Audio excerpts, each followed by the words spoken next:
Hi everyone, my name is Elton Alvarez, and today we are going to present to you the learning of a second language, which is chapter 3, okay, for the second language acquisition.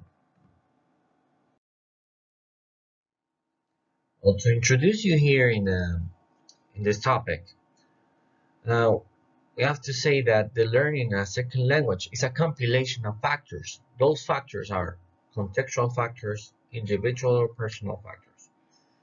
In the individual personal factors, we have the age, the cognitive style, the intelligence, the aptitude, the attitude, the motivation, the personality, the affective factors, and learning opportunities and types of instruction.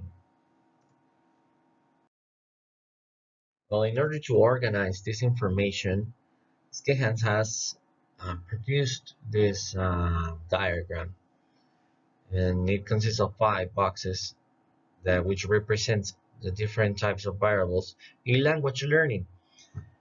This might be divided in 3 independent variables, and each of these variables needs to be subdivided further as they are affected by several factors of elements. The first box is teaching. We have teacher, the material, the syllabus, the methodology, the resources. The learner has different variables such as the age, the intelligence, the aptitude, the attitude, the personality, the self-esteem, the introversion, anxiety, the risk-taking.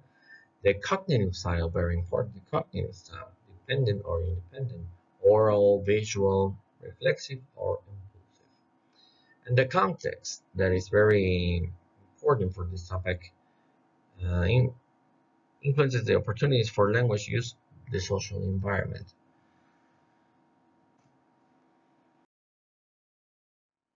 In individual learning factors, we have the affective factors, the cognitive factors, and other factors.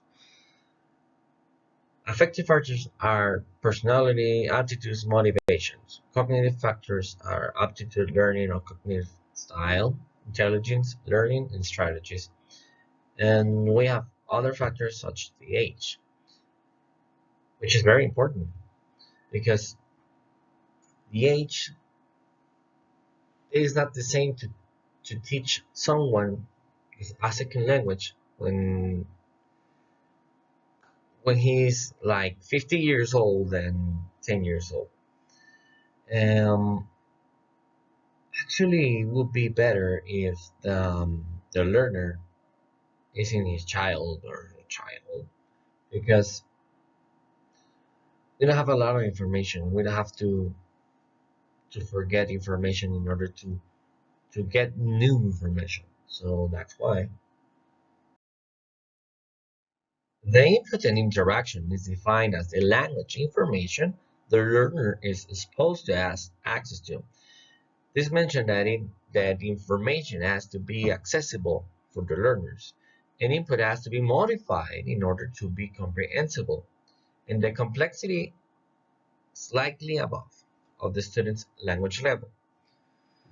The modification in interaction produce higher levels of comprehension than modifications in the nature of input.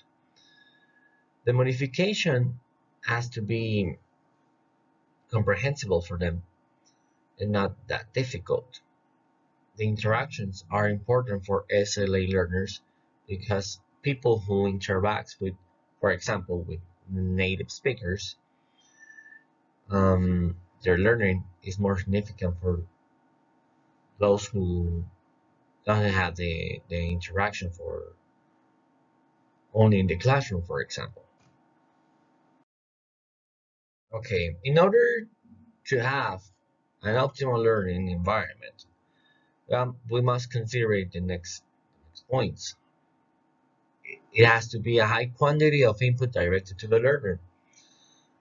The learner has to perceive the need to communicate, has to be a control over topic choice. We cannot we cannot select a topic that we do not dominate. The adherence to here and now principle, at least initially, we are living on the present.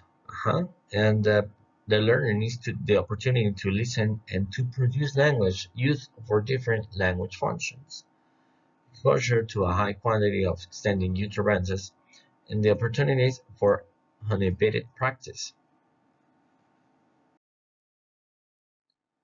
The role of instruction in the learning of a second language is that we have different kinds of formal instructions facilities for SLA. Which of these instructions facilitate the SLA learning the most? The overall sequence of development that is not affected by formal instruction, while the rate of development is clearly affected. In the non-interference position defended the notion that the learned or explicit knowledge could turn into acquired or implicit knowledge if there was enough practice.